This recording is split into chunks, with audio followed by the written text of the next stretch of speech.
Alright, well, welcome back. We're doing another Bookfox video. If you like the videos, feel free to comment, like, and subscribe. As always, this is Bookfox. We're almost out of videos here, so next time, we got 2 or 3 left. Who knows if he posts another one within time. And then we'll be moving on probably back to Hello Future Me. So look forward to that, guys. But yeah. Without further ado, let's get into it. These are the 15 rules. Determine if anyone reads past your first sentence. So, this is all about the first sentence of your book. What is the first sentence of my book? Well, at this point, we know it is not every challenge... No, not every battle is a challenge.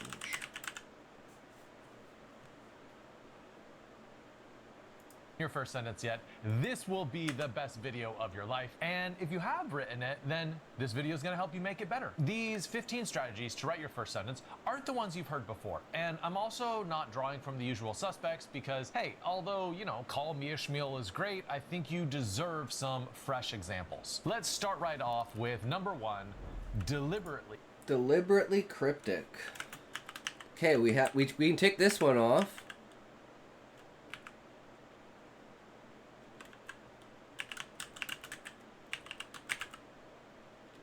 Because you're wondering, well, then what kind of battle is it? Right?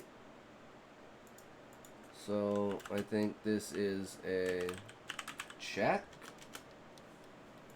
Cryptic. Sometimes you want to create a mystery with the first sentence just to draw the reader into the book. Let's look at The Orphan's Tale by Pam Jenoff. The first sentence is, they will be looking for me by now. This sentence is great because we don't know who they is, we don't know who me is, and then we also have this ticking clock of the by now. What does the by now refer to? Another example would be from Jonathan Letham's You Don't Love Me Yet. His first sentence is, they met at the museum to end it. So we have a mysterious they, who are these two people, and also we have mysterious it. What is the it that they are ending? So to write a deliberately cryptic first sentence, follow these 3 rules. 1, you want pronouns. Pronouns instead of proper names keep things a little bit more mysterious. Also, it's best if you have 2 pronouns or 2 people in the pronouns because then you have a little bit of tension between these 2 characters. The second rule is keep it short. Notice that both of these examples are very short sentences, and that's because if you write too long of a sentence, the reader's going to be confused rather than feel their interest piqued. And the third rule is make sure it's a dynamic situation. In the first example, we see a search going on. In the second example, we see this very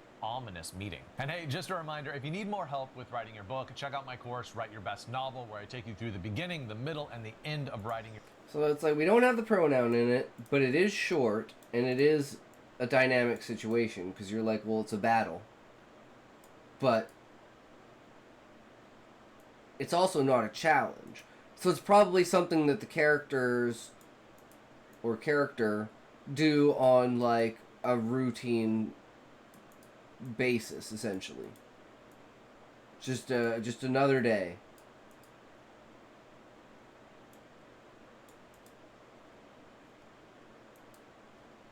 I'm trying to think, how could I add a pronoun into it? I mean, you could technically say for me. For me, not every battle is a challenge. So there's potential for that. I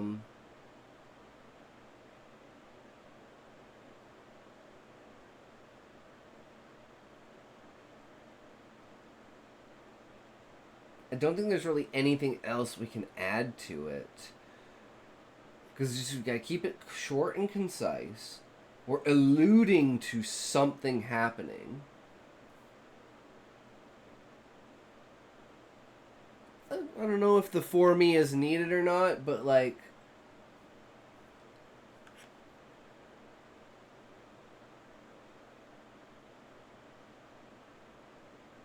I could say to me.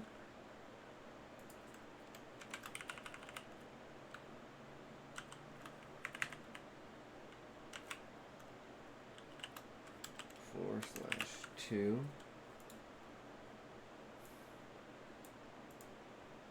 But that's always been like whether it's going to be the first sentence or not, it currently is the one that I think is like the most powerful of the story for how the story currently starts.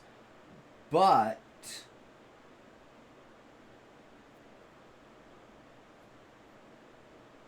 that's the question of, does the prologue start with this, or does chapter 1 start with this?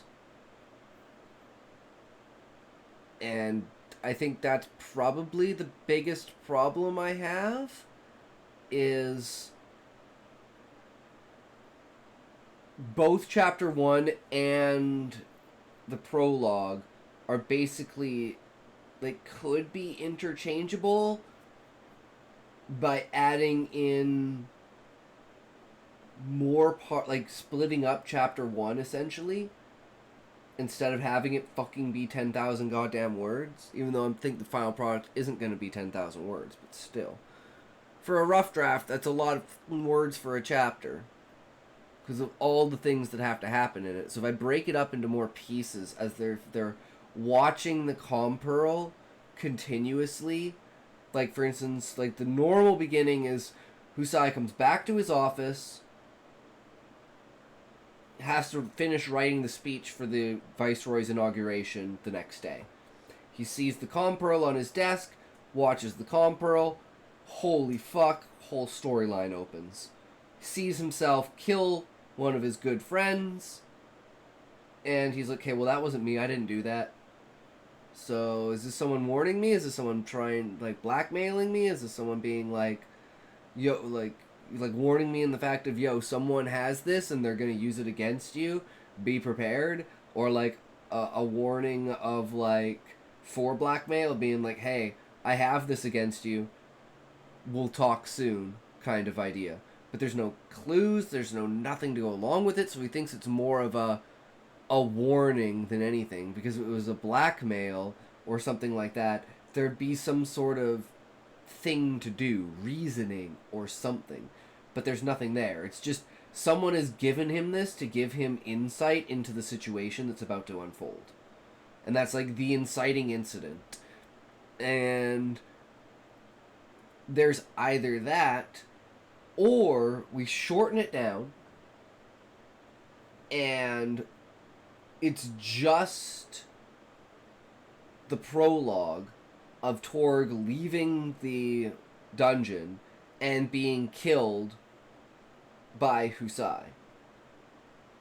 And then the start of the first chapter is actually Husai going to Sid to talk about the Compearl and be like, hey, yo, so someone left this on my desk? Check this out. And then, you know, do, like, the summary of, like, yeah, that's not me. You know, like, let's parse out the time period, and kind of does something like, we have an alibi, like, the entire, like, first, like, year and a half of me being, like, inaugurated as the, or, like, voted in, or, like, taking up position as the leader of the Adventurers Guild, like, he's never left the tree. And, like, all that time can be accounted for, like, bureaucratically, like, file log wise, basically.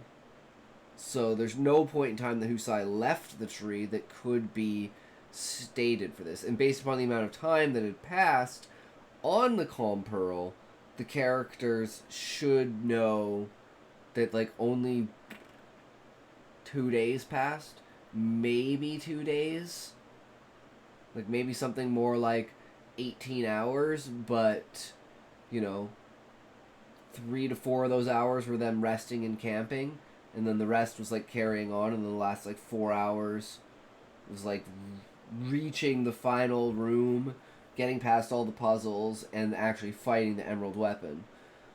So, by that time, like, I don't even know if they're there by airship or whatever, but there's a chance that, like, Husai, Sid, the Viceroy, and the Monarch haven't even made it back to the tree by the time. But then I'm thinking, the Monarch has to die within, like, that period of time, or the Monarch has to be dead without an inauguration happening at that point in time. So it's like this brief period of time where the monarch is free to basically go out and fuck around with the world and put into place the seeds that he needs to put in place. Because everyone thinks that he's dead. But changing that ordering to having Husai's voice as the monarch killing Torg, and him being like something like the deeds you've done this day. I know it's cliche, but will echo in eternity. You know, get some gladiator fucking dialogue up in here. Something like that. And then he stabs Torg through the heart. And Torg's like on the ground, like begging for help.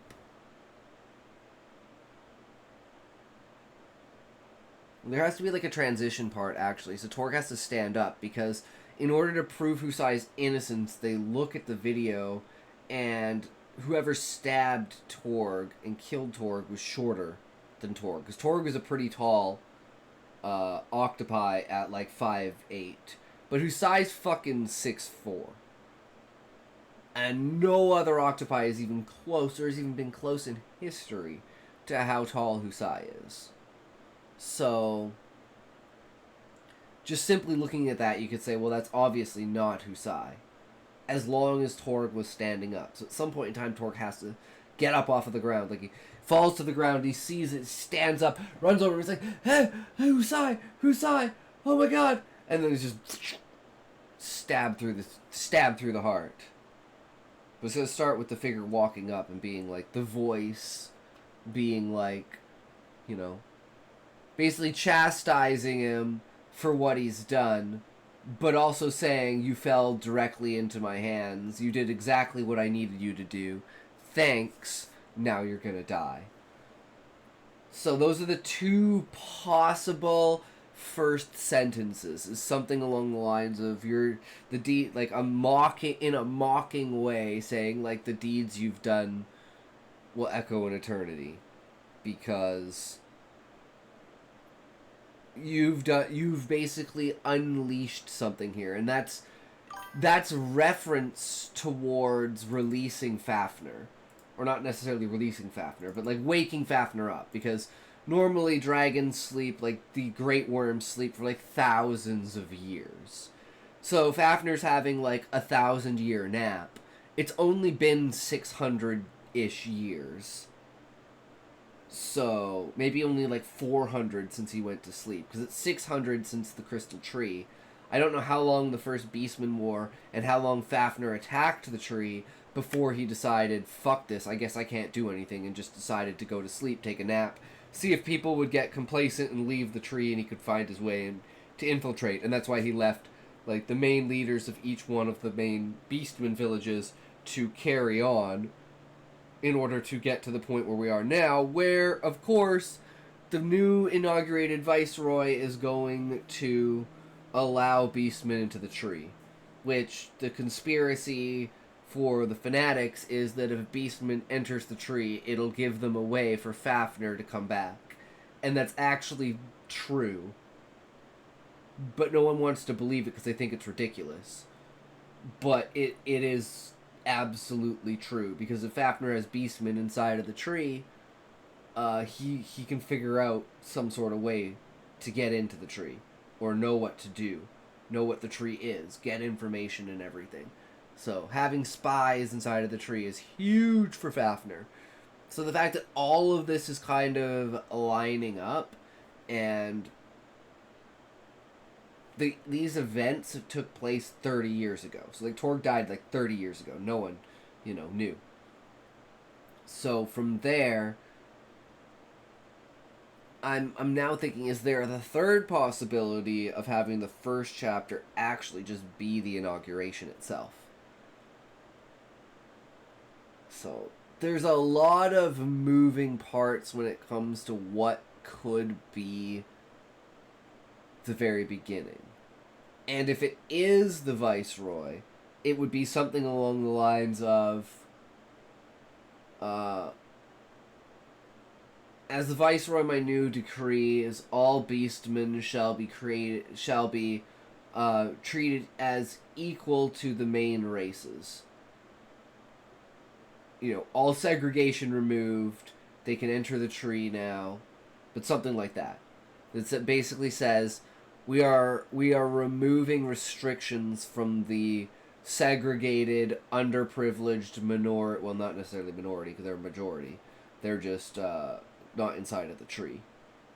So giving privilege and like social status and actual governing body recognition of the Beastmen and the fact that they could be adventurers.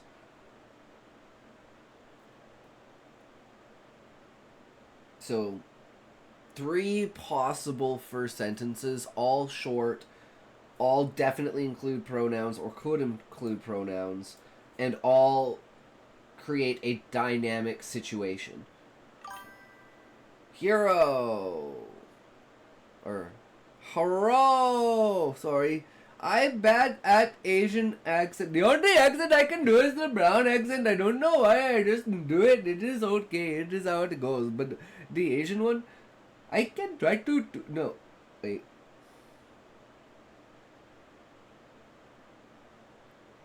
I just can't get the inflection right. It's too close to brown that I just fall. It's like I have to like teeter on the edge and I just fall into brown. But how's it going, Queen? You're just in time. What am I in time for? Queen!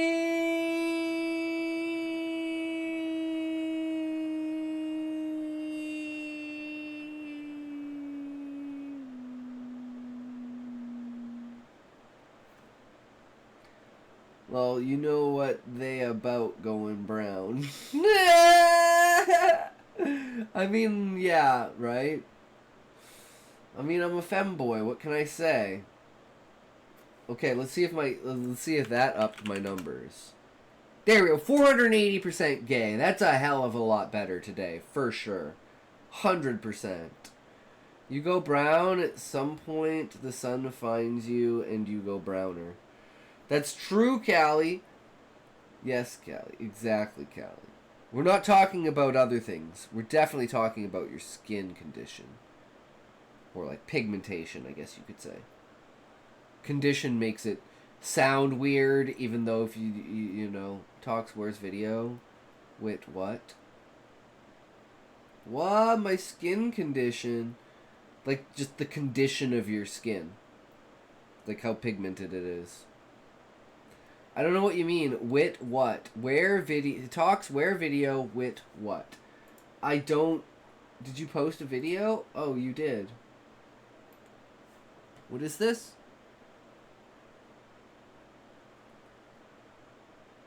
Where? I fucking hate this shit. Okay, there it is. I hate shorts. How you doing, man? Hey. My name's Trevor. I'm with the Bail Bond Company. I need to talk to Antoine. Girl Scouts? Bail Bond Company. I need to talk to Antoine. Shit, my bad. One more time? My name is Trevor. Okay. I'm with the Bail Bond Company. I need to speak with Antoine. I have a warrant for him. My name's not Antoine. Right. You don't look anything like Antoine. What's your name, sir? My name? My name is Philip. Your name is Philip? Yeah. Okay, Philip, do you have an ID with you? No, Philip. But I'm not interested in anything you guys have to sell. But I think you guys have the wrong address. We definitely don't have the wrong address. Are you sure? Yeah, I'm 100% sure. You want to double check? No, I'm 100% sure. Yeah, I think you got the wrong address. No. Do you have an ID with you just so I can mark down who we talked to? No. No? My name's not Antoine, though. I know your name. You said yourself I don't look anything like Antoine. I think Are we going to play these kind of games? What game? Here's the deal. I know Antoine's here. Okay. So the best bet is you say, hey, why don't you come on in, take a look around, see that he's not here, and then we leave. See, I have some personal belongings in the house. I don't feel comfortable with you searching. But obviously I'm not Antoine. Great. What's your last name, Philip? Blake. Philip Blake. Yes. Right. Yeah, you got the wrong house, my friend. Okay. All right. Yeah, maybe the next door neighbor right there. Right. What address you got on there? You got to read the numbers. 2649. That's where you live, huh? Maybe your paperwork's wrong. No, it's not wrong. I think it's wrong. I'll be right back with you. All right. I think he's giving me a bullshit name. He's that kind of guy. T, Yeah. do we have the right address? Yeah. He's just sitting down casually watching TV. I'd probably like to move this tent out of the way. You just look like you're ready to get down with him, bro. Now, yeah, I'm irritated already Okay. with not Philip Blake. The windows, but you can't really see in them. How you doing, not Philip Blake? Welcome to the Crusty Crab. How can I help you? Yeah, it's great. Hey, Yes. the bullshit name you gave me was really cute. Thank you. Okay. Do you want to give me your real name? I already told you, Philip. Your name is not Philip Blake. Why are you here again? We're here for Antoine. Come here, I'll show you the one. Antoine's Donuts? Just walk over here. I think Antoine's Donut Shop. Yeah. I think it's down the street. a couple Okay, blocks well, down. can you do me a favor? Just come outside with me for a second. I'm okay. All right? I'm gonna stay inside. Just walk over here with I'm me for a good. second. I'm good. You really like to push buttons for a living, don't you? Not really my thing. No? No, I can't. Okay. I can't push. How you doing, man? Hey. My name's Trevor. I'm with the... My God, it like must be so fucking ridiculous being a fucking police officer with some people. You're just like, dude, just not today, bro. Not fucking today. Of all days, just no. Not today. Just... No. But anyways, so we have 3 sentences that could be our possible first sentence depending upon which part of the story we start the first chapter with and whether that includes the prologue or not. And the first one is, not every battle is a challenge, and then we can add like for me or to me, not every battle is a challenge, because then we add in pronouns, it's short, and it's a dynamic situation. And the second one, and this would be for Zai entering his office. Then we would have for Monarch killing Torg. Would be something like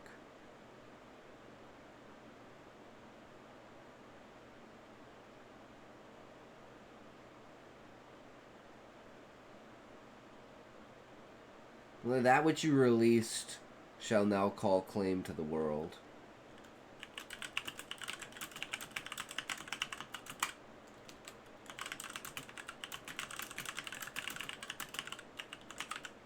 Like something like that. Talking about the fact, because it's got to talk about, so it's got to be like, Fafnir waking up, failing or completing the 100-year quest, the futility, and like thanks for doing what I wanted. It has to like encompass those kinds of ideas.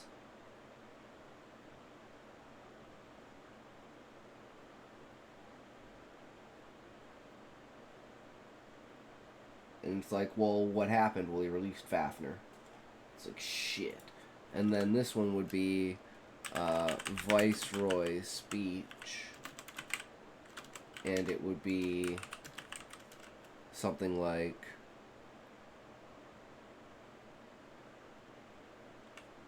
I declare all beastmen equal to the 3 races.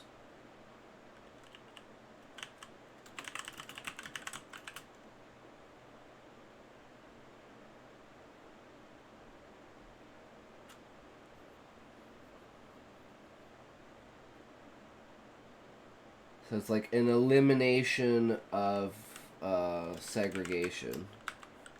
So like breaking race segregation.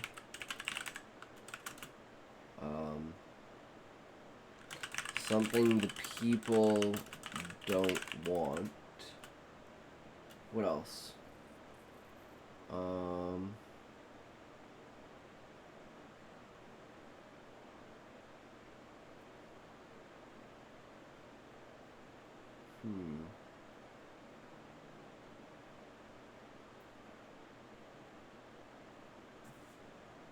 Oh. It's the Viceroy talking.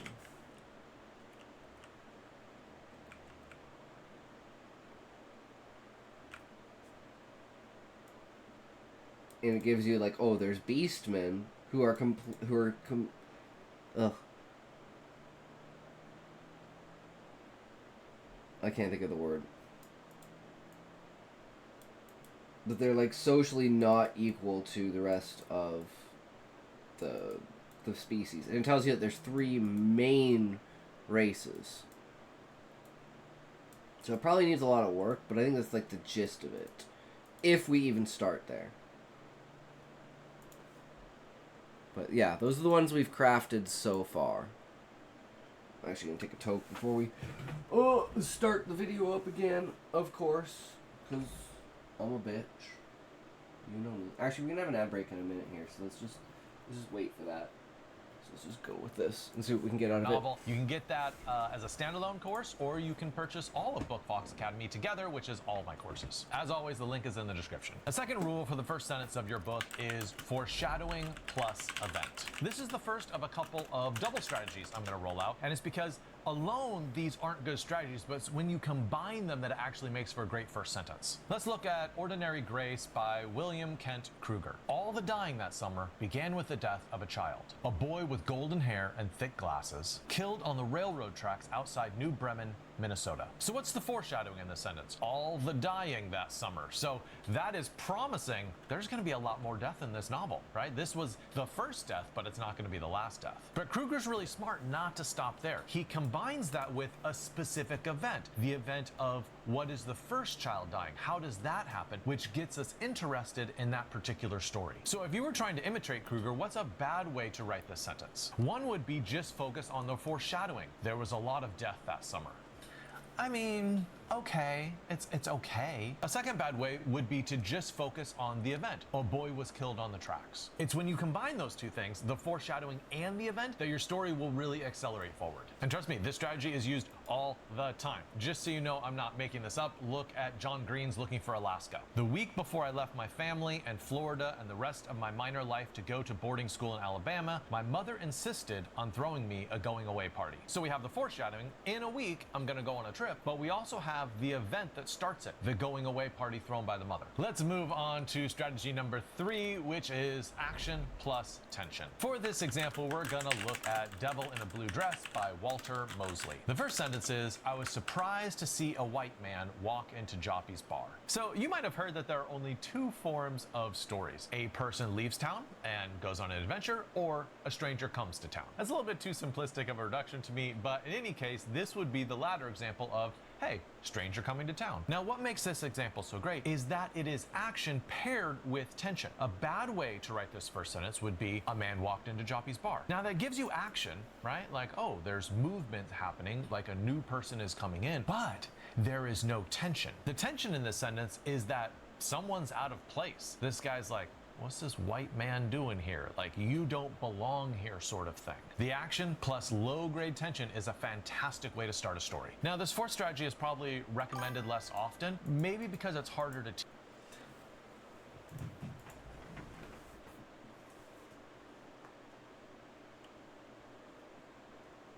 So let's just kind of, at the end, what we'll do, actually, we're just gonna do it now, as we go.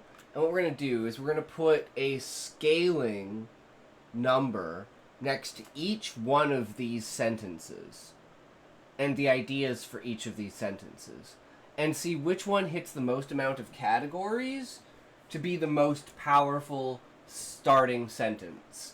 And that'll give us an idea of should that be where we start, or just how to alleviate it into something else, right?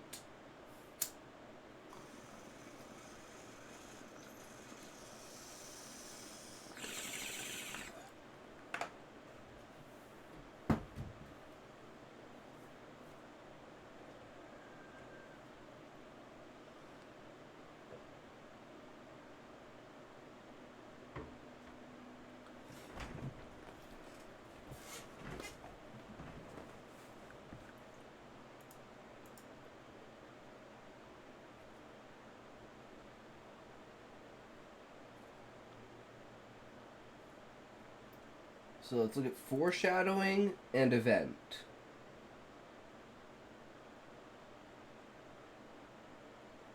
So, does sentence 1 have foreshadowing? It's foreshadowing a battle. Does it have an event? Not really. Second one.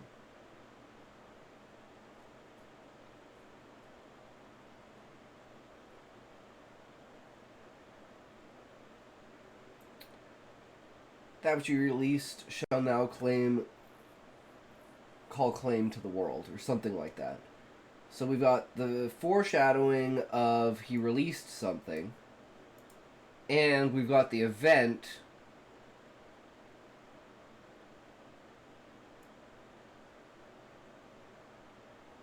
which would be the 100-year quest, which isn't in there, but it's supposed to be completed, so it's like completing the 100-year quest is what released Fafnir.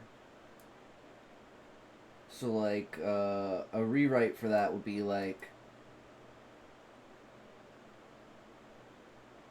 the dragon you just released. Or, like, thanks for completing the 100-year quest and releasing the dragon. Now, the Beastman War will start.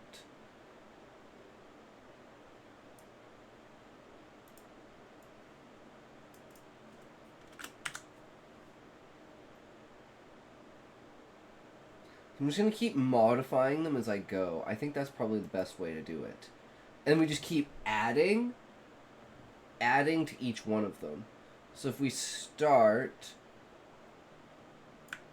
with, we're just going to keep the pronouns and everything in this one just because, so we know who's speaking.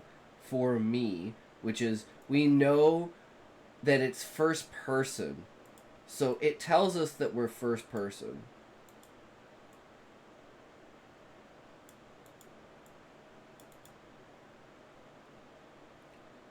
For me, not every battle is a challenge. This is one. And then we'll modify this into having an foreshadowing plus an event. This one doesn't work very well for that. So,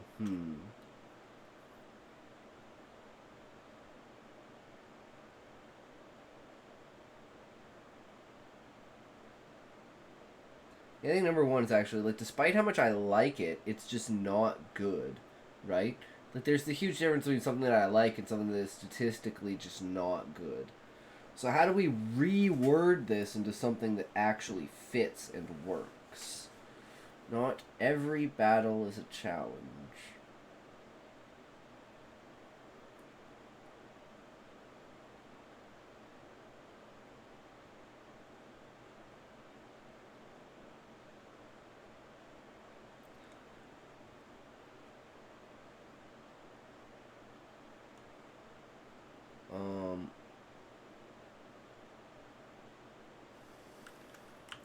The inauguration,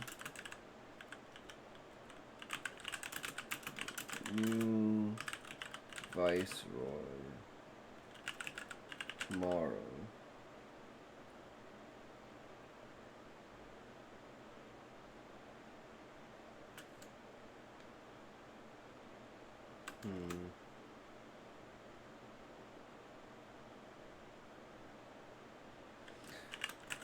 Tomorrow is the viceroy's inauguration. So that's the event.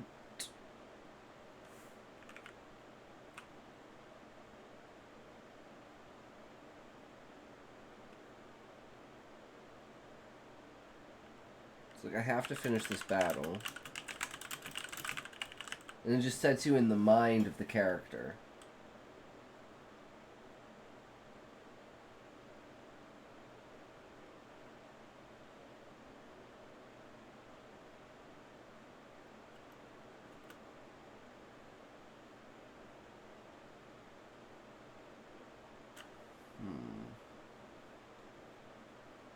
I have to finish this battle.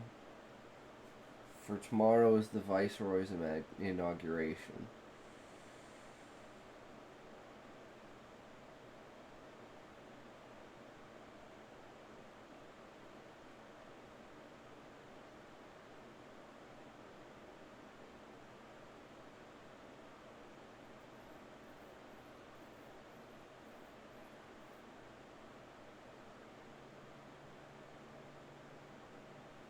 whatever. Whether I like it or not, that's just what it's gonna be, right?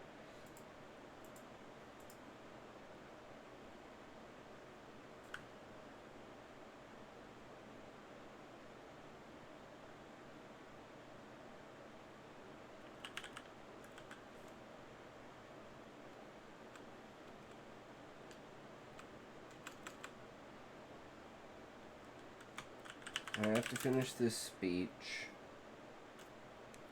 So we're just gonna like completely rewrite the entire thing. I don't care, we're getting rid of it. I have to finish this speech. Tomorrow is the Viceroy's inauguration.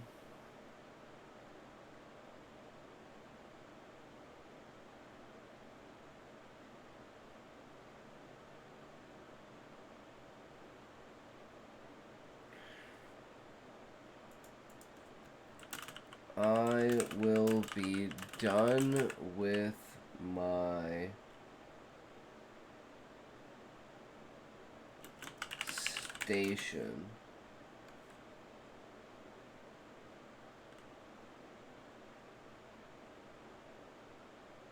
so you're leaving your station, which is like your position.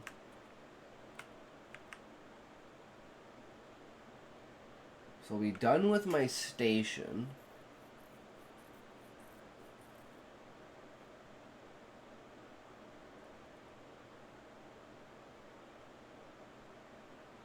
Once I finish this speech.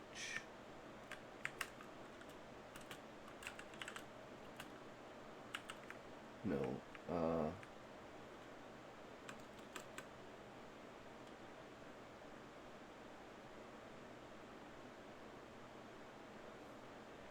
I'll be done with my station.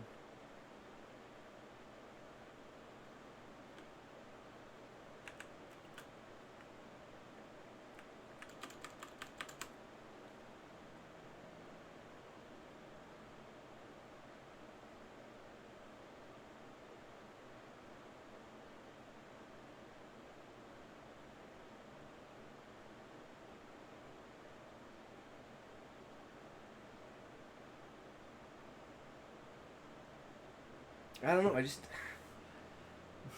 I don't feel this one translates very well into this.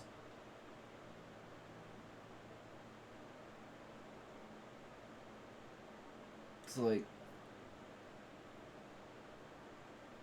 So the event has to be the inauguration, so the foreshadowing has to be at the beginning. But is me being done with my station foreshadowing? It's just me telling you that I'm going to give up my job.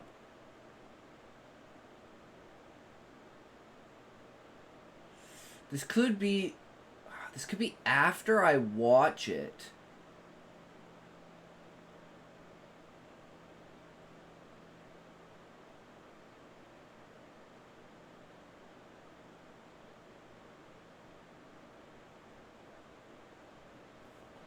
Okay, what about this new evidence compromises my job? Let's go in like a completely different direction. What is happening? You're foreshadowing that there's new evidence. What is this new evidence?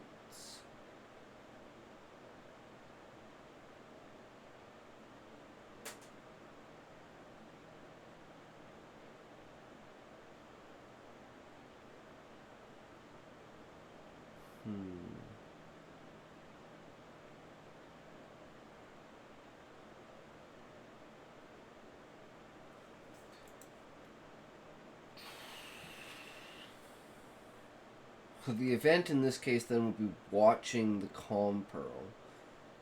So it foreshadows something about the character watching the Calm Pearl.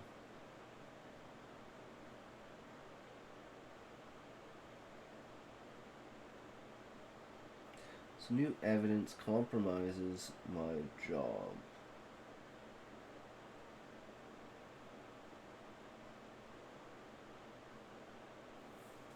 I'm just gonna say I'll have to run away after the inauguration. So it's like, okay, so this character has found new evidence that compromises his job, and he has to run away from an inauguration, or he has to run away after an inauguration. So we have an event, which is the inauguration, and the foreshadowing is with this new evidence. So you're guessing this new evidence, he can't leave before the inauguration, so this new evidence is probably going to come to light during this inauguration.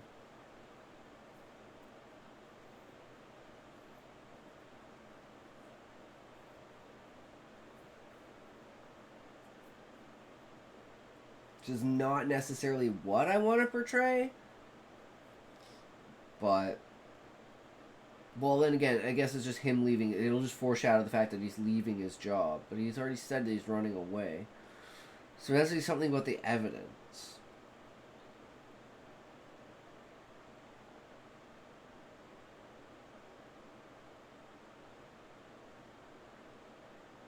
I don't know. It's basic, it needs work, but at least, hey, it's going in the right direction, right? Okay, so... next one.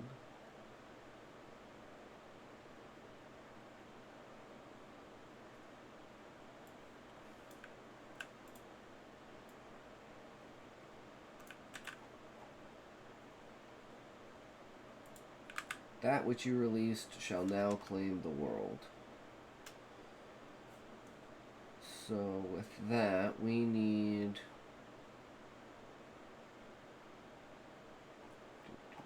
we need... so the foreshadowing equals death. Event equals after waking. So it needs to be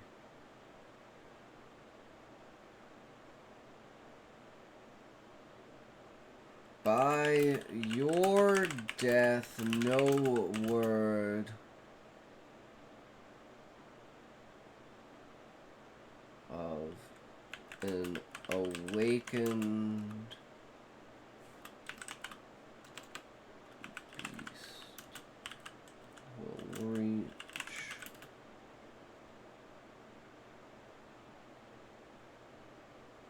by your death, no word of an awakened beast will reach the ears of civilization.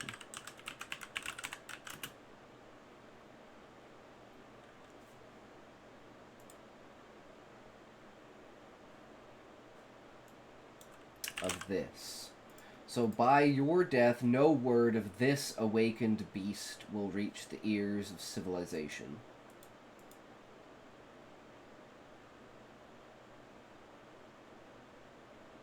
I think that's actually really good. I don't know.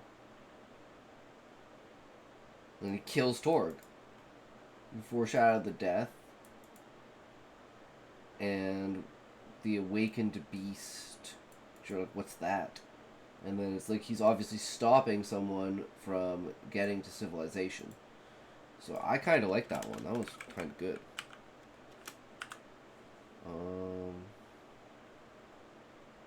3. All beastmen equal to the 3 races. Okay, so foreshadow equals war. And the event equals uniting the people. And I love how that's so backwards. That by trying to unite the people, you're actually bringing war. Because the people don't want to be united. People don't want beastmen in the tree.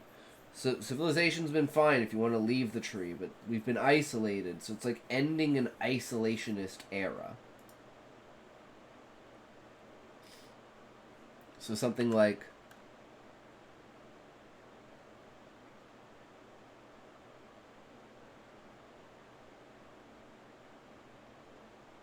some of you think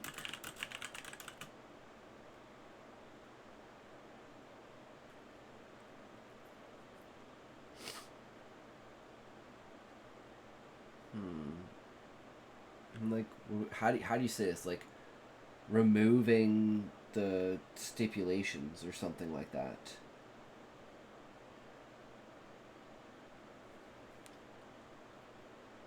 We want to say a war. So you think this will bring war?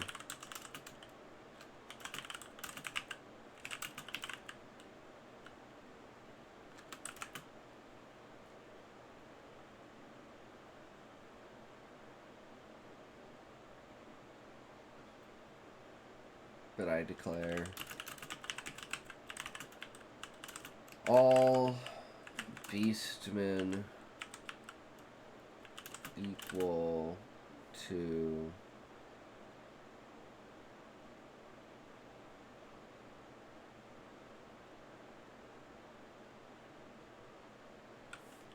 they're all beastmen equal in the eyes of the law.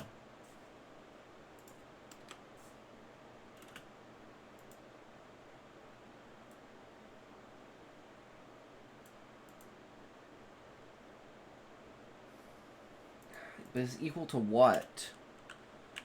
I'm just gonna put in the 3 races. Going to be getting any writing done? I will. Well, we're gonna be doing editing, Queen. So that's kind of what we'll be working on later. I'm just. This is one of the few videos that I actually get to like literally live work with, because it's something direct that I have. Editing is still the same thing. Yeah. We'll be doing that. Plus, we're going to be, like, doing the Nepal story. I don't know if you heard what happened in Nepal. For anyone who didn't hear what happened in Nepal, what a time for Asmund to take a fucking break. What a time for Asmund to take a break. The world is going to end because Asmund took a fucking break. Is it not even on here? How is it not trending? No one is above people. So, yeah. The government of Nepal has collapsed after censoring social media in their country. This is a good lesson for our leaders in the Western world. Please don't attempt it. It won't end well. Yeah. And there's like a ton of shit of like a ton of different people, like leaders fleeing in helicopters and shit like that. I thought it was pretty fucking great.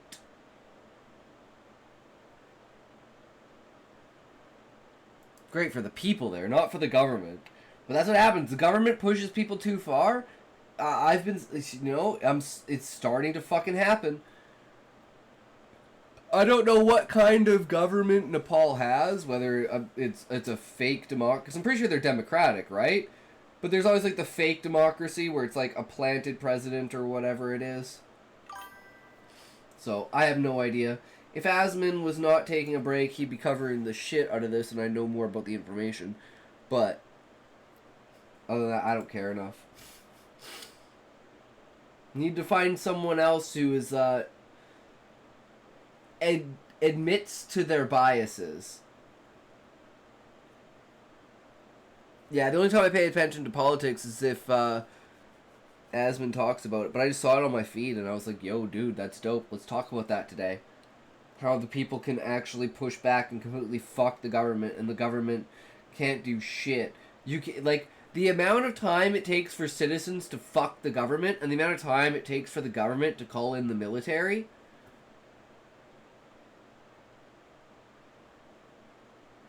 Wait. Did I... Hold on here. I did something I shouldn't have done. What happened here? Oh, I must have clicked the wrong button. My bad.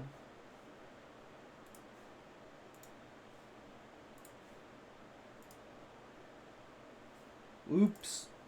I banned Mike instead of banning the bot. Oops. Sorry, Mike, if you're still out there. I did not mean to ban you, bro.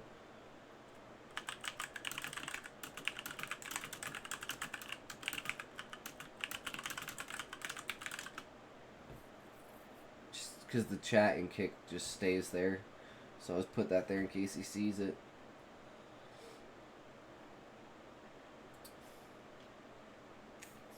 Okay.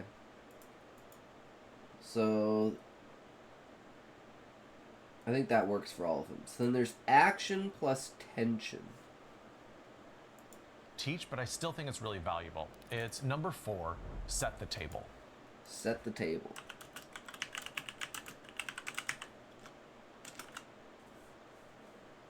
So a set the table strategy is just a good way to prepare the reader to read the book. Often, this is really a good strategy if you're writing a book that has a little bit more world building in it. So let's look at Jeff Vandermeer's book, Born. I found Born on a sunny gunmetal day when the giant bear Mord came roving near our home. There is so much information packed into this sentence. 1, it gives you a sense of the genre. It is a fantastical genre because, you know, there's this gigantic bear with a name. 2, I think using a word like gunmetal to describe the day in the very first sentence tips you off that this is going to lean a little bit more toward the literary, even though it is, you know, the genre of fantastical. And second, this very first sentence introduces us to the 3 principal characters. We have the I, who is the narrator. We have this creature Born, which he has just found. And then we have the antagonist, the giant bear Mord. So this first sentence does a wonderful job at setting the table by introducing us to the complexities of the genre and by introducing all the main characters.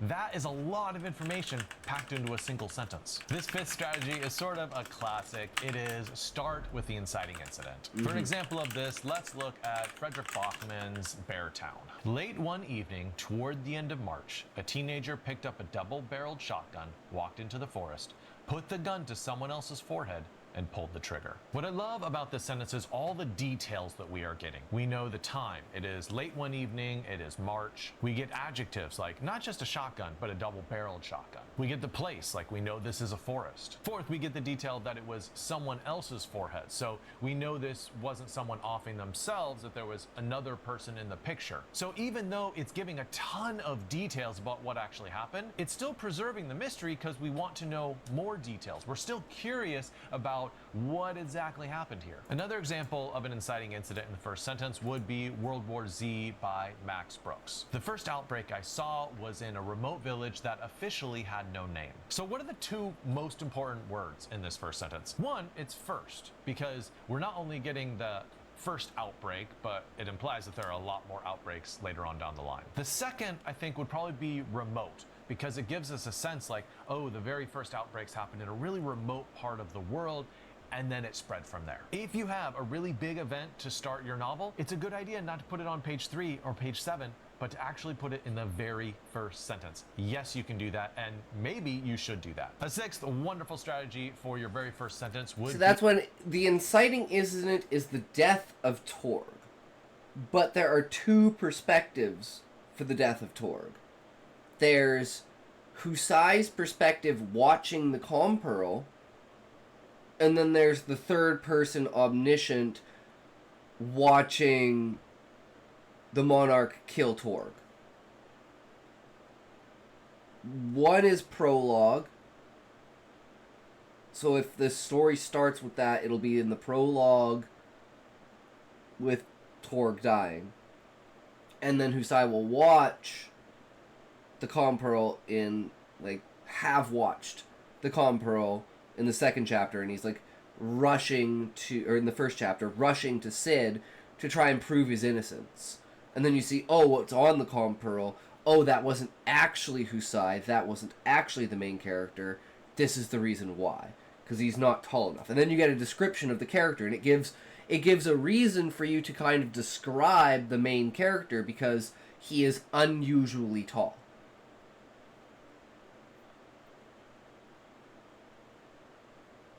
Which is very, very important for his specific race understanding later. Establish the theme. Let's look at the YA novel Eleanor and Park by Rainbow Rowell. Ecstasy was no good for drowning out the morons at the back of the bus. This first sentence does a wonderful job establishing what the content of the whole rest of the book is going to be. There's a lot of... That's why I like the sentence of not every battle is a challenge. I don't know. I think that does a really good job of setting up the idea of the story. And it's like in a reverse way, right? Where it's like, it all depends on your perspective. What do you consider a battle? Because in this case, the character's life is so mundane that he considers a battle to be writing a speech for inauguration. And this could bring him back to like daydreaming about the past and him being an adventurer, him wanting to go back to being an adventurer, but he's stuck in the bureaucratic stature of leader of the Adventurers Guild. So I feel it gives a lot, but it's one of those things where as the writer, I have all the backstory, all the nuance that's crammed into that sentence. That's why it feels so good to me. But someone who doesn't have all of that information packed into it, it's just, it doesn't have any impact. So I think that's the biggest strength and the biggest weakness is if you have understanding behind it, it's super powerful. But if there's no understanding behind it, it's super weak. So I'm like, shouldn't that be more of not the beginning, but more of chapter 1 versus the prologue? But again, what is the first sentence? Is it from the prologue or is it from chapter 1? Like, are we counting the prologue? How important is the prologue to my story? And that depends on how the chapters are lined up, because one of them is like doesn't seem that important at the time, but it introduces Zaid, and it's very important for Zaid because it's one of the only times you really see like how you see how Husai treats Zaid and acts with Zaid, and then you see how he acts after the information and after he sees like everything that's happening, and it's like that's the complete change in his perspective. And I want to show that through Zaid, because Zaid is a character who is basically only shown vicariously.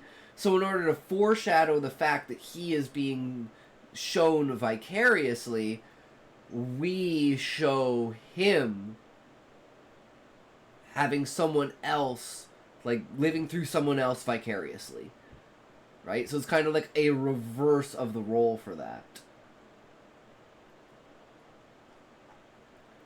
But again, it all depends on what the order of the story is actually going to be, but at least having the ideas in my head for them is a good way to go. Music in this book, so it starts with the very first sentence mentioning a band, Ecstasy. Plus, the novel contains a lot of conflict with their fellow classmates, so the very first sentence is about, you know, talking about the morons at the back of the bus. And then 3, it establishes that this is... Them ads. Damn ads are coming for us, guys. They're coming for us. And you know what I think, guys? You know what I think? I think if we band together, we could get rid of ads. But you know the problem with that? I wonder how many people would fall apart if they no longer made ad revenue. Like anywhere, period. Like ad revenue just gone. That would be an interesting thing to look into. I mean, you could basically think of about it as getting fucking fired. He's got fired by, yeah. Now your career has turned back into a hobby. It's like, I don't know. That would be an interesting thing. How much ad revenue do people actually rely on per platform, right? Like, I assume it's lower on Twitch, it's way higher on YouTube, because Twitch is a live platform where you're most likely going to get, like, you know, bits and subscriptions and donations and shit, whereas on YouTube, it's most likely only going to be through ad revenue. So that could be an interesting switch up. But hey, you know, fuck ads. That's what it comes down to. The necessity, the evil necessity of the world because ads at the end of the day are just promotions. It would just be the ability to see ads or not see ads. Or if ads were, like, curated to, like, you know, a point where you actually... Like, I liked it when the only ads that I saw on Twitch were ads for TV shows on Amazon Prime. And that's how I fell in love with, like, one of my favorite shows, The Man in the High Castle. Which, was super unfortunate. It got canceled because it was portraying basically a Nazi as a sympathetic character. Which is super unfortunate because it's fucking amazing. Because basically, it's an alternate reality where Germany wins World War II. So it's like the US being controlled by Hitler. And one of the main guys is like super high in the SS, and his son is like, has seizures. So his son, purposefully, due to the euthanasia project, purposefully kills himself. You know, like he basically gives himself up and says, yeah, I have a thing, you know, put me in the gas chamber. And the whole thing is there's a rift to our reality, and these videos are coming through the reality. And on one of the videos is this main character with his son at the Statue of Liberty in America, like being tourists and having a good time. And this character is like, wait, there's a world out there in which this doesn't exist, and it starts to make him question everything about the Nazi regime. And it's such a fucking amazing story. And it's based off of a book. But, yeah. Only reason I ever knew about that show is because of fucking Amazon Prime. So, ads in a way are good if they're curated to what you're looking for. I'm not looking for fast food restaurants. I'm not looking for gambling ads. I'm looking for TV show ads. I'm looking for creativity. If they had a curation for that, we're like, oh, you like creative stuff? Here's movie trailers. Here's TV shows. Here's, fucking Bob Ross. I don't know, but something more than just, like, DoorDash and fucking McDonald's commercials. And I would probably enjoy the ad experience on Twitch a lot more.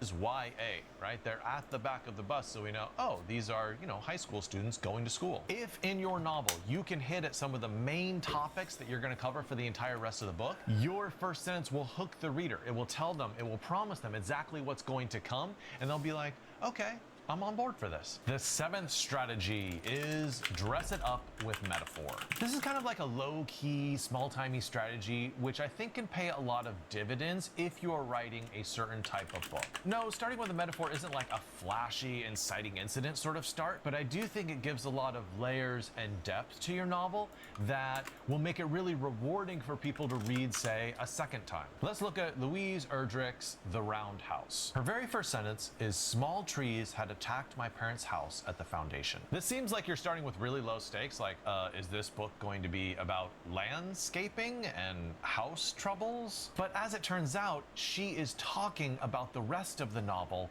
in code. This book is about the crumbling of a family by attacking its base. And so with the very first sentence, she's preparing you psychologically for what's going to happen in the rest of the story, even though she's not directly talking about what's going to happen. It's a little bit slower of an opening, but it is a very deep and rich opening. So I'd really That's what I think about mine, with the not every battle is a challenge.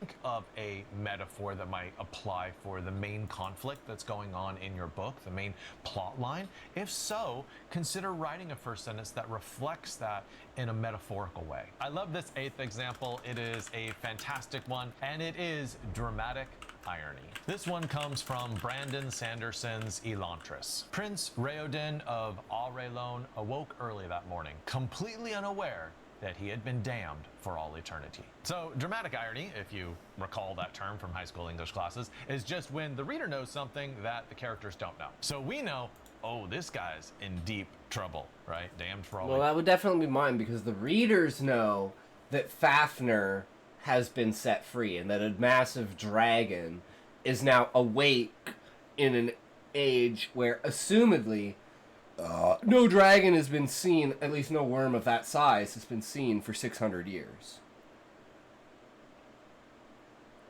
So it's something that's like completely out of the ordinary. But you, as the reader, know that the dragon is now awake. If we start with, like, Torg dying, because it would be him exiting the thing covered in flames, literally screaming, "There's a dragon down there."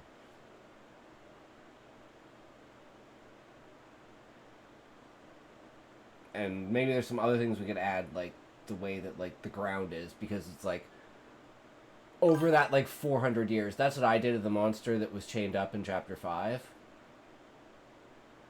Yeah, that makes sense, Queen. Hell yeah. And it just gets you to that point, right?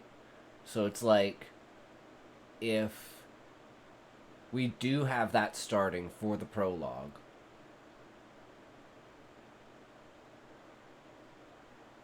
having, like, maybe having, like, the shadow fall over. So it's like, you know, as Torg's coming out, he notices that, like,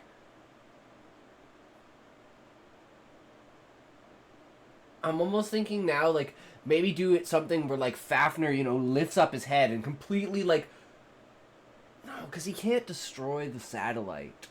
That's where it's like, the idea is that it's two different buildings. There's the satellite at the top, and then there's the church that it crashed into on the ground. And so Fafnir's just kind of inside the massive cave system underneath the mountain that goes to that canyon. So it's like they're in kind of a valley in a canyon, and the 100-year quest, the satellite, is just kind of sticking out of the ground. But it's been like 400 years, so the Earth is like built up, you know, like 3 or 4 feet of ground, maybe more. I don't know, depending upon the planet, right? It could be like 10 feet, 20 feet. But basically, Fafnir's been buried, so you can't see him from the top, and no one goes around here. It's a completely dead area. Because of the 100-year quest, the entire area is pretty much blocked off. So whether the monarch knows that Fafnir's there or not, I don't think really matters to anything. But, you know, starting with the idea that there's this massive dragon that's been unleashed, that would be the most likely candidate for our dramatic irony.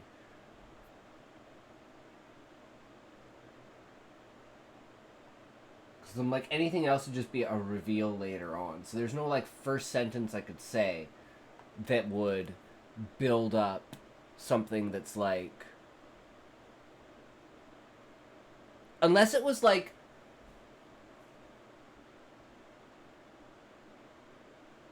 I never, like I'm thinking about this in like telling the story from a future tense, right?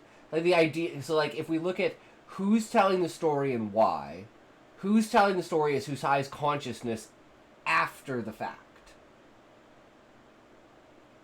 So this is kind of him relaying his story to all of the consciousness that it's inside of Anima and everything. So that's why I want the very end to pick up pretty much exactly at the beginning. So like maybe one of the final lines is, instead of them going to battle, it's like, and so here the story begins. Or something like that. You know, here my... from here it's all out of my hands, so I might as well tell you my tale now. Something like that, right? Like, Gaia's taken the wheel, so he doesn't have to worry about it anymore. So, his reason for telling the story is essentially to relay the information to the cosmos about Anima, and about the struggles that they've gone through in order to contain this beast, essentially.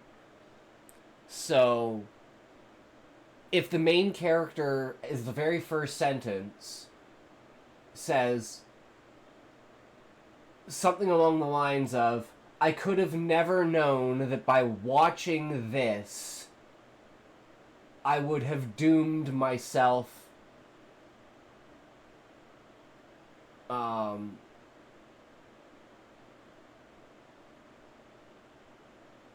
I'm thinking it's like 3 different things. Like, it's like dooming myself to like the story's plot, like the universe's fate. Basically leaving my hands in the hands of fate.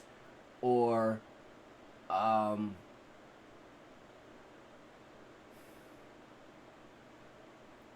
would you word it?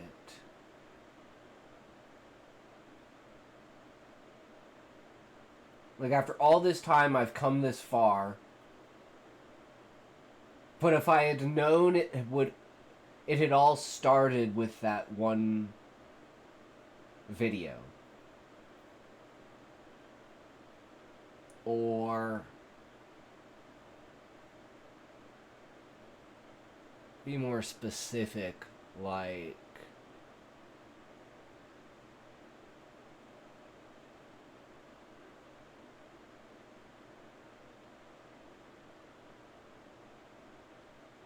I could have never been prepared for watching myself kill someone.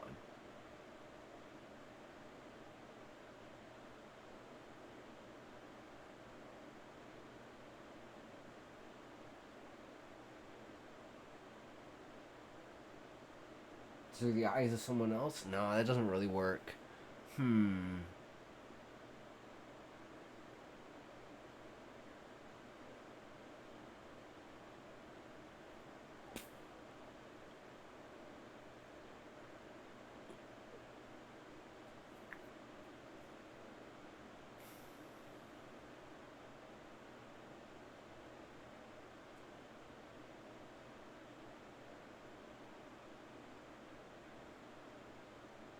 If I had known watching this video would have set me on such a destructive path,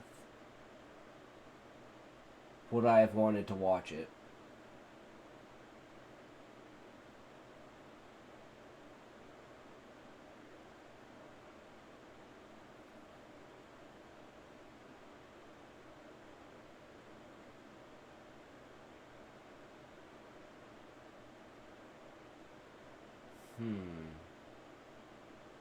Like, these are all really weak, and I don't even know if they count as that, right?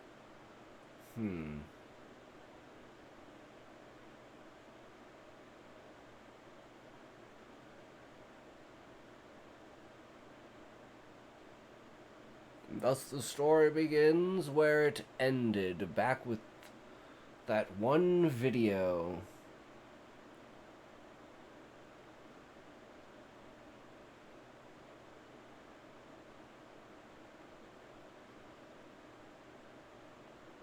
I could have never known that watching this video would have led to my death.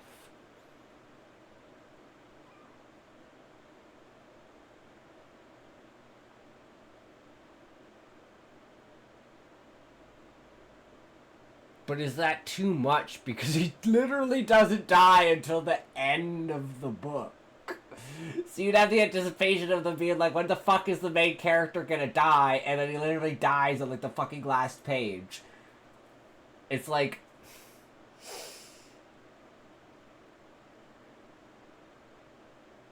or if something like, if I had known watching this would have destroyed the world,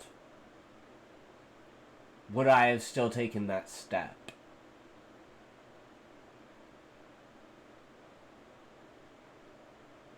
It's interesting to think about. Eternity. But he does not know that. So we read looking forward, expecting the moment when he actually discovers that. And as a little side note, I will also say that with that name, pretty sure that establishes the genre. We are not reading a detective novel or a romance novel with that kind of name. Yeah, it's fantasy. Oh, it's fantasy. This next strategy is a little bit of an inversion of a one you've probably heard. It is number 9, expose a secret. I see so many writers trying to create a secret in the very first sentence of their novel. And that's not necessarily a bad technique, but I think what Stephen King does... A perfect one would be like, the first sentence would be, it wasn't me who killed him. despite the video evidence.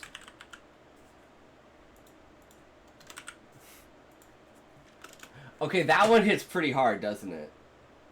It wasn't me who killed him despite the video evidence. Well, there's video evidence. Well, what? Somebody tampered with the evidence. Or there's something else going on here.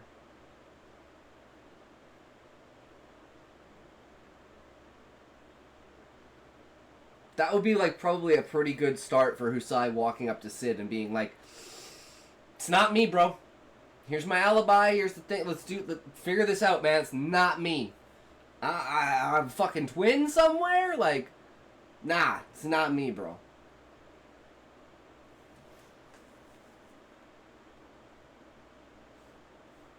Or with, like, the Viceroy saying, like,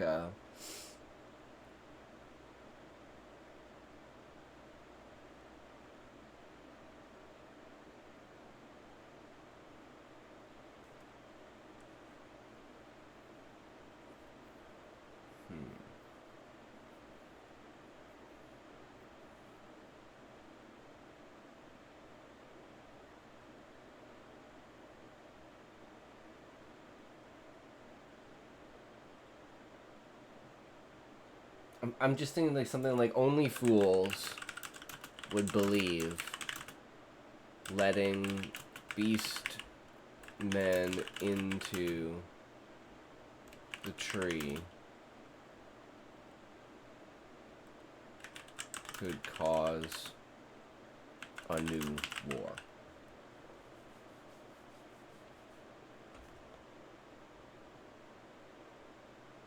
Only fools would believe letting beastmen into the tree could cause a new war.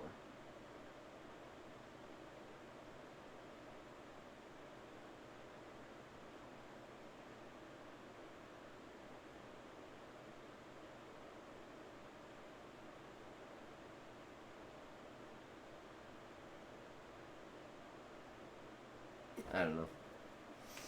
It just sounds good, but I don't think it fulfills the purpose. And this example is an inversion of that technique. This is from Stephen King's novel, The Outsider. It was an unmarked car, just some nondescript American sedan a few years old, but the black wall tires and the 3 men inside it gave it away for what it was. So at the beginning of the sentence, we have a secret. By the end of the sentence, the narrator saying like, we know what it is. I love that it doesn't say what it is, but it lets the reader guess. And if you're guessing that these are actually cops inside the car, you would be correct. Now, the sentence could have begun just by describing the car, but the trouble with that is there's no tension, right? It's a car. Now I know what the car looks like. And I love the undercurrent of secrecy going on here. These are people who are trying to hide in an unmarked car, but they have been noticed. This next strategy is one you've probably used inside your book, but I bet you've never thought about using it for your first sentence. It is number 10, a ticking clock. Let's look at The Girl Who Kicked the Hornet's Nest by Stieg Larsson, which is the third book in the Lisbeth Salander trilogy. Dr. Jonasson was woken by a nurse 5 minutes before the helicopter was expected to land. So what's great about this first sentence? It introduces a ticking clock right at the very beginning. 5 minutes before a helicopter lands. Now, I guarantee you, if you are a reader... I'd be like,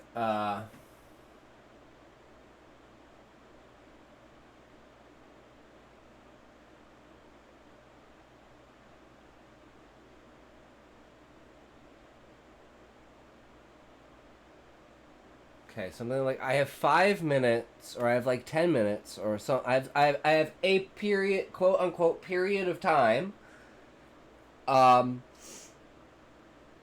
to clear my name before the inauguration starts.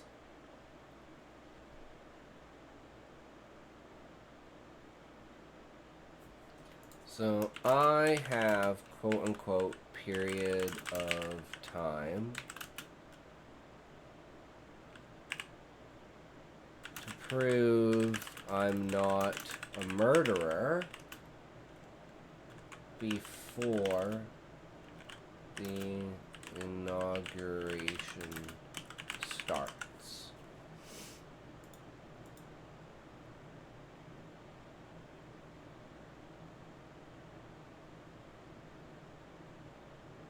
So it's like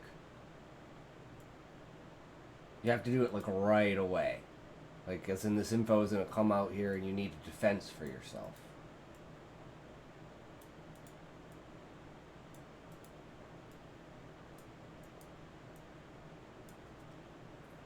Maybe that can be added to the list of reasons why he doesn't want Zayd to come with him, because he doesn't want Zayd to be basically black-marked by being connected to Husai.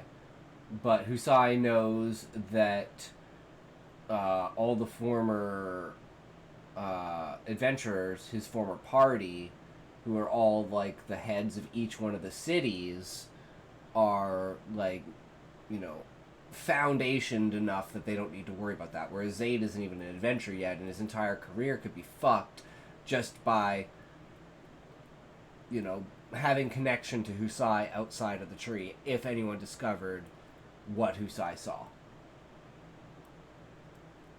So another reason of Husai protecting Zayd that gets Zayd killed.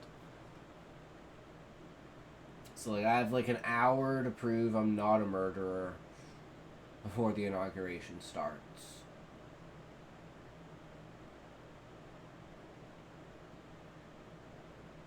Ladies, I'm going straight to Sid.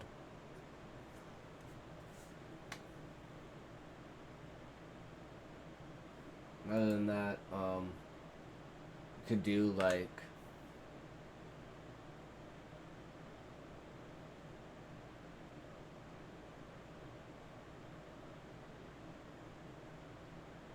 an even later start, and then, like, we could do a come back to it, but it could be something like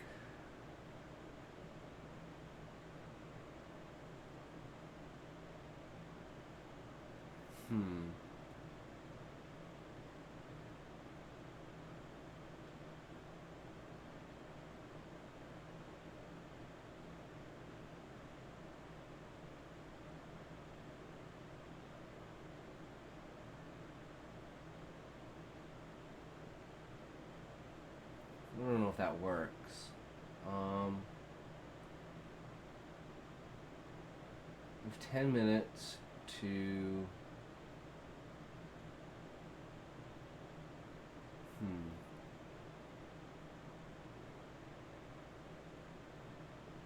Yeah, I think, like, it didn't take 3 months after the Beastmen were allowed into the tree before the new Beastman War started. By us, of course. But that kind of already, like, enacts the time. Whereas the first one is like, okay, well, we have an hour. How can you prove that you're not a murderer within an hour?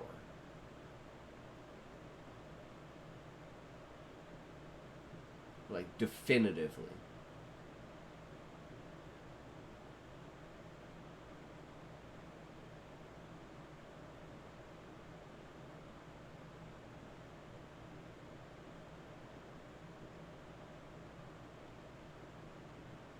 Or it could be Torg dying, and it could be the Monarch saying,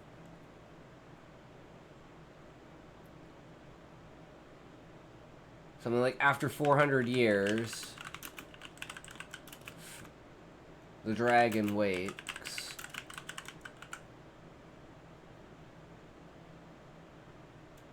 "50 more years, then war."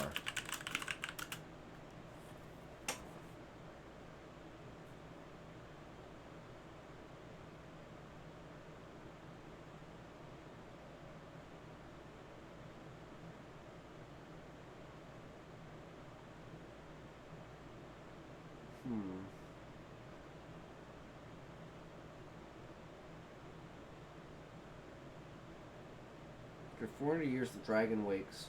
50 more years, then war. I was like, why does this sentence look so fucked up? Because I put years as war. And I was just reading years as wars. And I was like, why does this look fucked up? 50 more years, then war. Then war.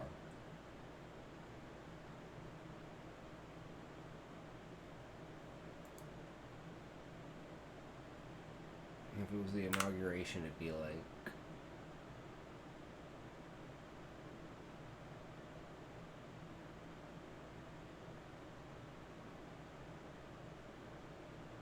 You have 1 month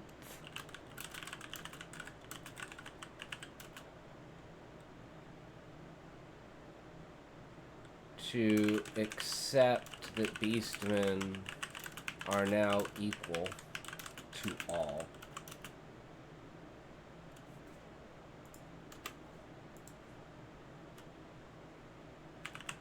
Before the new law is enforced. So it's like, okay, well, you can do what you want, but you better be prepared in a month. You ain't gonna be able to do the shit that you used to be able to do before. So it kind of gives you this time period of a month to accept. But I don't know if, like, a longer time period or a shorter time period.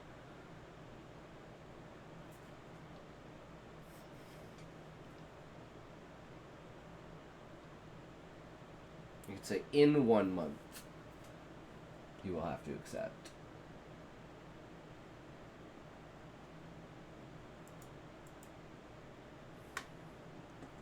Reading that very first sentence, you are not going to stop reading until the helicopter lands and you know, like, what is this helicopter coming for? Yeah, that's why I feel Who like is it should on be this really helicopter? short. What is this helicopter carrying? I think this is a much better strategy than starting with the helicopter already arriving, because it buys you this certain amount of time where the reader has this expectation, oh, a helicopter is coming. I'm certainly going to keep reading until I get to that point. So anytime you want to start your novel with 5 minutes before, or 1 hour before, or 1 day before, or 1 week before, that is a fantastic way to keep the reader on the line until you get to the next event. This 11th strategy is a real humdinger. It is past that illuminates the present. All right. Past that illuminates the present.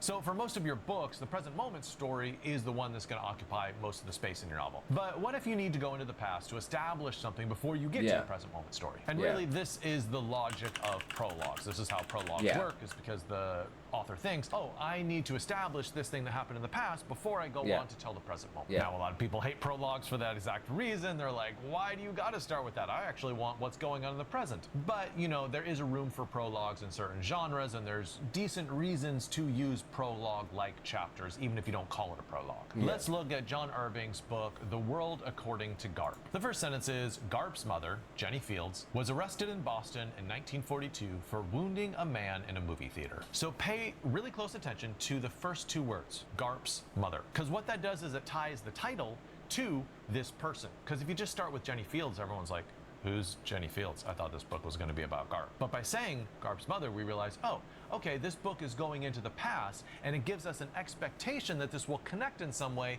with the present moment story about Garp. So if you're going to talk about the past at the beginning of your novel, it's a good idea to, as soon as possible, It's within the first paragraph.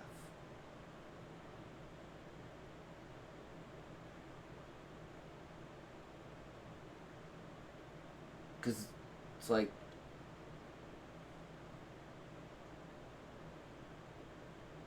Tord has to say his name. He has to be like, Master Husai, Master Husai.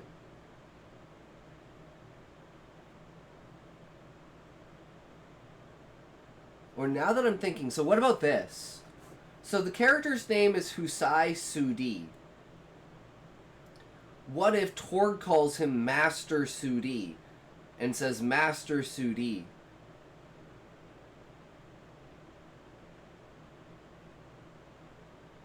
I just like abstract too much. I'm like, then I'd have to connect the fact that Husai is Sudi, and then you'd be like, oh, but is that just bad?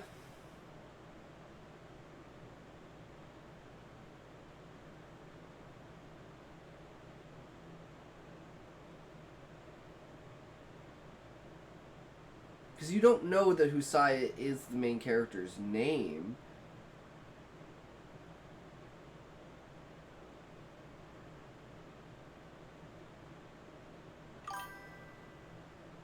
Looks like an evil boss.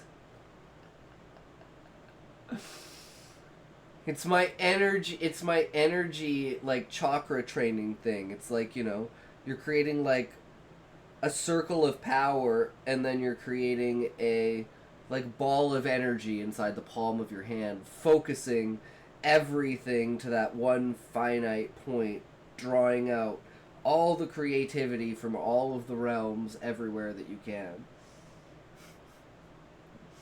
With a very evil intent to fuck up their lives.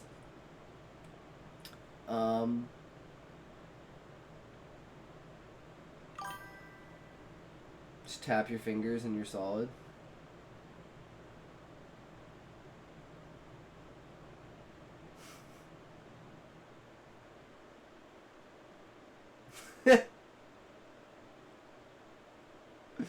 And you gotta do that like a dry, and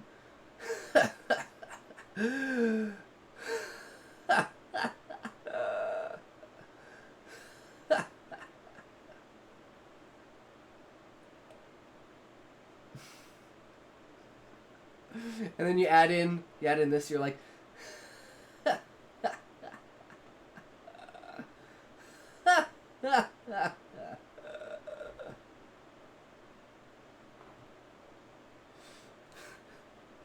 all the pieces coming together to create the perfect supervillain. Reveal heavy metal.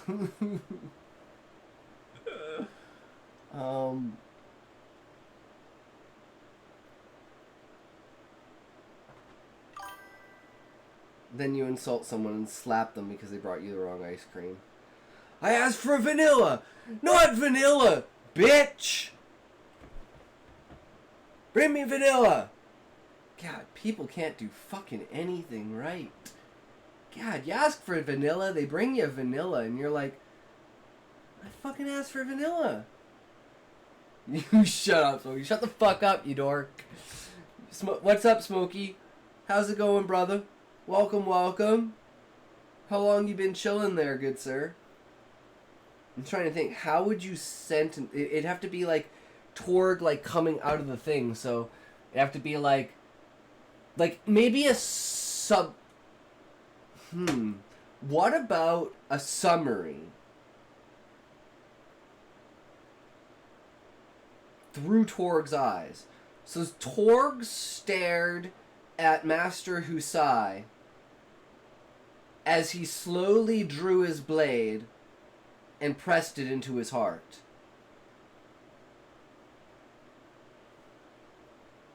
About an hour. Summer room or sunroom or neither? Right. See ya. See ya, Smokey. Thanks for stopping in, man. Always appreciate it.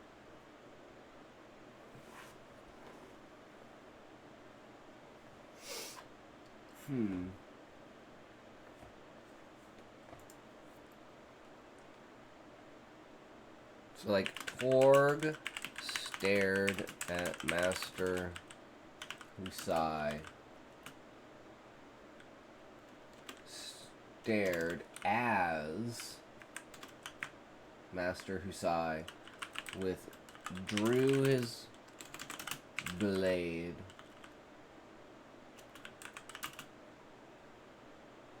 and pressed it into Torg's heart.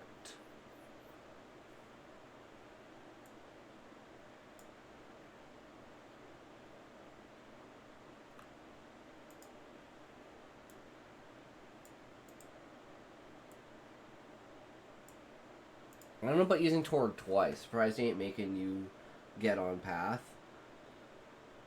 I mean, he's given up on that. He knows it only works like 30% of the time. He's like, that's not high enough chance for me to even attempt it. He's doing his own thing. He says I never play with him. He never puts in enough effort. He's got to try harder if he wants to win this. You know? I like my men after they put in a certain amount of effort and shown me that they're resistant, and they ain't gonna take no, because I need that. So I don't know if to start with Torg or just start off with Master Husai withdrew his blade and pressed it into Torg's heart.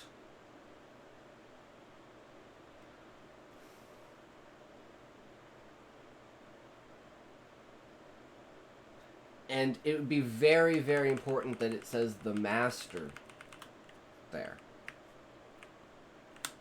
So it's like, I don't know if this gets across from that perspective. I don't know. It's an attempt. It's an attempt. That's all I can do. Possible, make sure the reader can tell how this could possibly connect with the story that's going to take place for the main part of the book. And my other piece of advice with this is notice that the past event is something that's really surprising and exciting. You got violence. Oh, well, I mean, I could just say I stared. But then it's like the I is Husai, so it's like I stared at myself.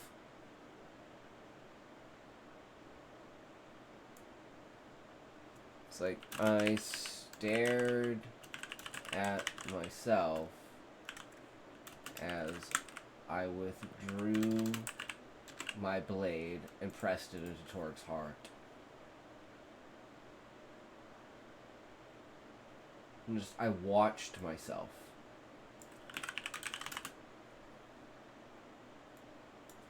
I watched myself withdraw my blade and press it into Torg's heart. Okay, I think that's way better.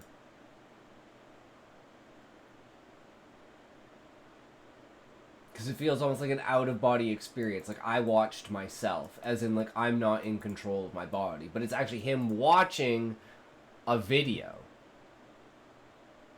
So then it would be like, I sit back in the chair and pause the video. So you immediately know, oh shit, well this was the past. This is a video. This is what happened. And then it's like the idea of, oh, is this fake? Has this been tampered with? And then we lead into the investigation with Sid. But that's why I like being so fluid with my ideas and never sticking, like never marrying an idea. Because you never know what idea might be just slightly better. And then you just keep adding those up and you take your average from here to here to here to here to here to here, and next thing you know, you're on fucking par with the legends. You just gotta keep adding that shit up, finding those crucial moments. What is the best? And the only way to find the best is to compare between different things.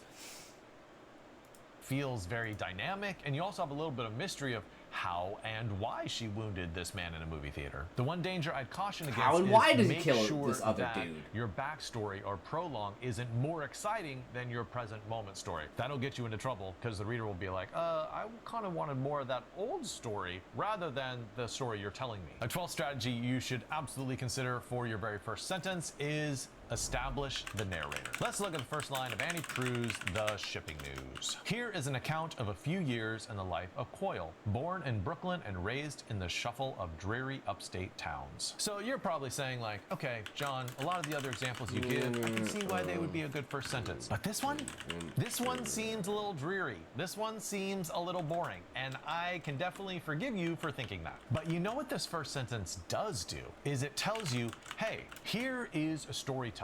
It introduces a very high, omniscient voice narrator that is like, let me give you a broad account of this man's life. So it's communicating you the type of storyteller that is going to be telling this story, a very high, omniscient narrator. And it's also trying to convince you that, hey, I'm trustworthy. I know everything about this dude's life, and so you should go on this journey with me. Is something like this hard to pull off? Well, I mean, yeah, this isn't a beginner level strategy, but I do think if you... Okay, guys, I think I got one. I think I got one here. Hold on.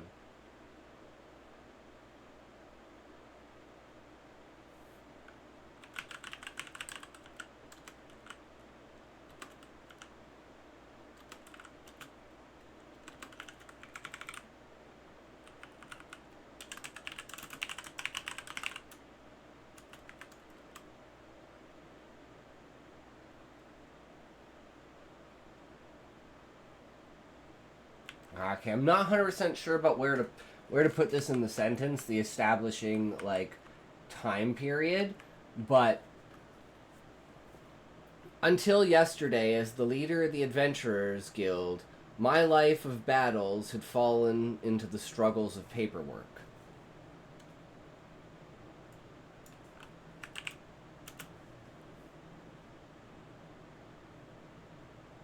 Which means that those times of battles are now coming back.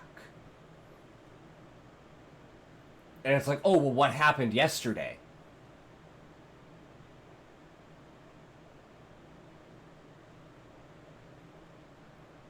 But I don't know where to put the until yesterday or about the timeline, or just removing that and saying, as the leader of the Adventurers Guild, my life of battles had fallen into the struggles of paperwork. But I need to say, like, the fact that it's going back to it. It's like, until now. And it's like, so there's potential for it to end, there's potential at the beginning, and then there's potential for, as the leader of the Adventurers Guild,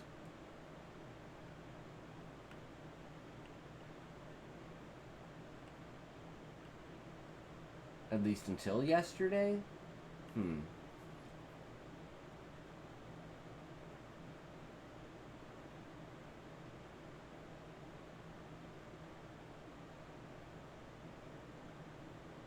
Or I could say until now, as the leader of the Adventurers Guild.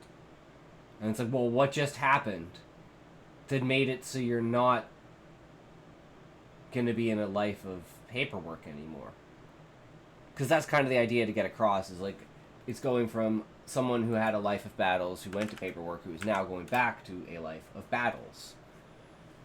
Have an unusual narrator, establishing the identity of the narrator right off the bat is a good way to just introduce and that he's readers the to leader the world of your the, book. you know, We he's got super three important. more, and these are some of the best ones. Let's look at 13 deep characterization. To learn about deep characterization, we're going to be looking at the book Tomorrow and Tomorrow and Tomorrow by Gabrielle Zevin. So I'm not going to read this all out loud. You can read it on your own, but basically there's 3 parts to this very long opening sentence. And those 3 stages correspond to the 3 levels of this man's life. Right now he's this cool, legendary guy called Mazer. But before that, he was just some Jewish dude.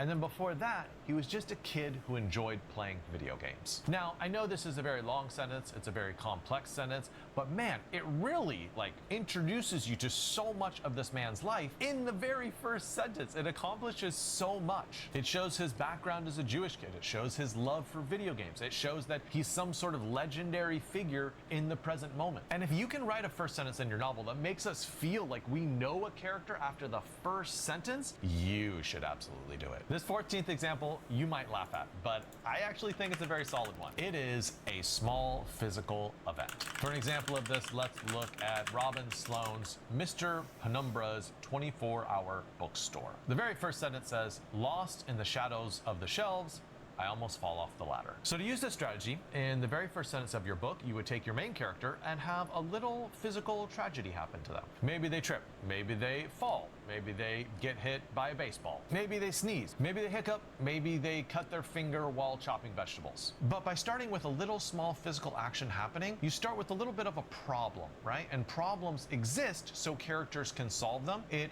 launches us immediately into the book. It gets us sympathizing with this character, like, oh, too bad that little problem happened to you. And, you know, it's a good way to start a story. Also note that with this first sentence, the small physical problem has to do with these enormous bookshelves that he has to climb on a ladder to service. And that ties into the whole theme and content of the book as a whole. So if you can link it to the very heart of your book in some way, that's a good idea too. And the 5th and final strategy for the first... Huh.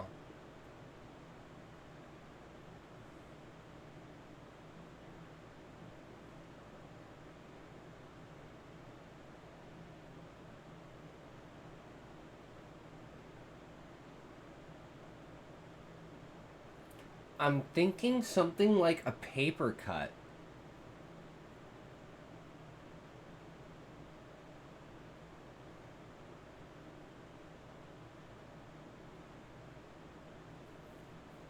So he gets a paper cut, and he starts rustling around papers on his desk, and then he sees the Compro, and he's like, wait.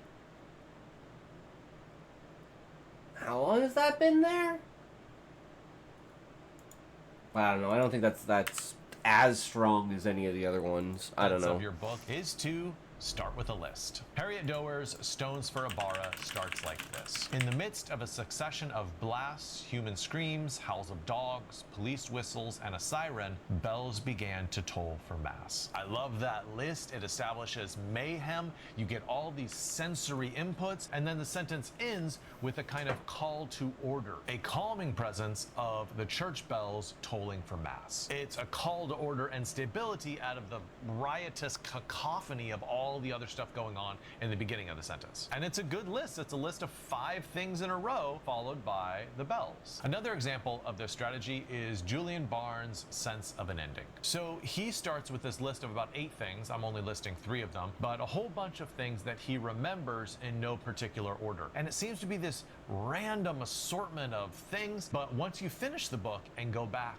to the beginning, you realize every single one of these things was absolutely crucial for the plot. So he's not starting with a meaningless list. He's foreshadowing what's going to happen, but there's no way for you to know based on these items what's going to happen. It just whets your appetite for the story that comes. I hope one of those 15 strategies helps you either write or improve the first definitely, I think, improved it, or at least like what it all depends on how we start, right? So now we have like not just one starting not every battle is a challenge, but we have like all these different types with different inflections in each of them. So it definitely gave us more to work with.